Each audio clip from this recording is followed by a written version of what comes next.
Pada dasarnya, emosi itu baik, sebab emosi merupakan sebuah bagian dari perasaan kita. Emosi memberikan energi yang lebih, yang mampu memperkuat perasaan kita. Tetapi, jika hidup kita dikuasai oleh emosi, maka hidup kita tidak akan terkendali.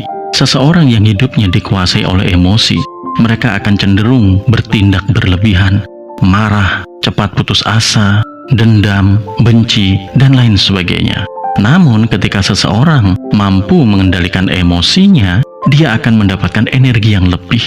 Dia tahu kemana arah yang harus dituju, bagaimana dia harus melangkah, bagaimana dia menempatkan diri. Oleh karena itu penting adalah jangan biarkan diri Anda dikendalikan dan dikuasai oleh emosi. Tetapi Andalah yang harus menguasai dan mengendalikan emosi Anda. Maka Anda akan mendapatkan banyak manfaat dari kekuatan sebuah emosi.